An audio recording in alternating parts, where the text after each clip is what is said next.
जम्मू कश्मीर में अब उपराज्यपाल की शक्तियां और ज्यादा बढ़ गई हैं। उन्हें अब दिल्ली के उपराज्यपाल जैसी शक्तियां दी गई हैं। इसके लिए केंद्रीय गृह मंत्रालय ने शनिवार को जम्मू कश्मीर पुनर्गठन अधिनियम में संशोधन किया है।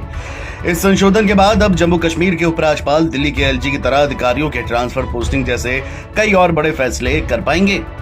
गृह मंत्रालय के फैसले के बाद अब जम्मू कश्मीर के उपराज्यपाल की प्रशासनिक भूमिका का दायरा बढ़ जाएगा। इस संशोधन के बाद उपराज्यपाल को अब पुलिस, कानून व्यवस्था, एआईएस से जुड़े मामलों में ज्यादा अधिकार होंगे।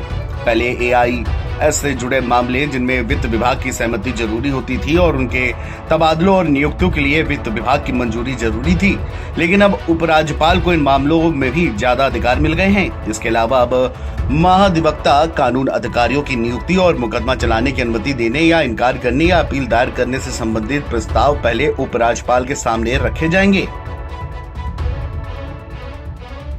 बता दें, गृह मंत्रालय ने जम्मू और कश्मीर पुनर्गठन अधिनियम 2019 की धारा 55 के तहत संशोधित नियमों को अधिसूचित किया। इसमें उपराज्यपाल की भूमिका को परिभाषित करने वाले नए खंड जोड़े गए हैं।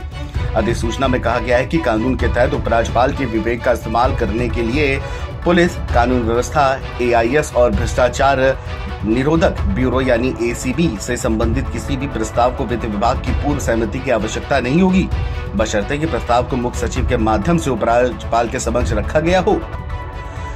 जम्मू कश्मीर पुनर्गठन अधिनियम 2019 की धारा 55 के तहत संशोधित नियमों में जो बिंदु जोड़े गए हैं वो कुछ इस प्रकार से हैं।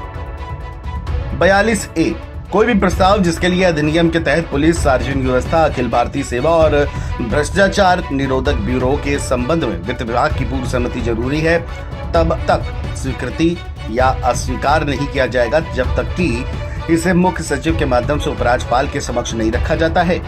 42B, अभियोजन, स्वीकृति देने या स्वीकार करने या अपील दायर करने के संबंध में कोई भी प्रस्ताव विधि विभाग द्वारा मुख्य सचिव के माध्यम से उपराज्यपाल के समक्ष रखा जाएगा।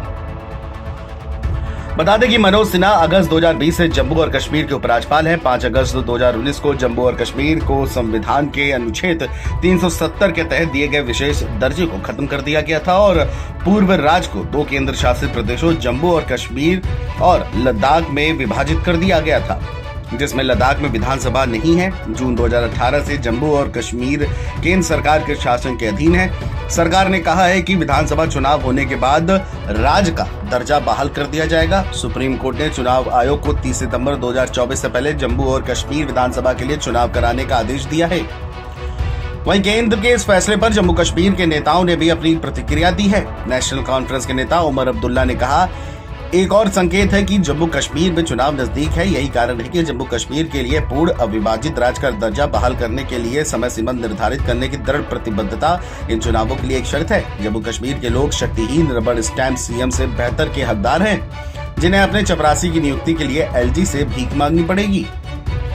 बता दें कि 5 अगस्त 2019 को संविधान के अनुच्छेद 370 के तहत जम्मू कश्मीर को दिया गया विशेष राज्य का दर्जा समाप्त कर दिया गया था और जम्मू कश्मीर को 2 हिस्सों, एक जम्मू कश्मीर और एक लद्दाख में विभाजित कर दिया गया था।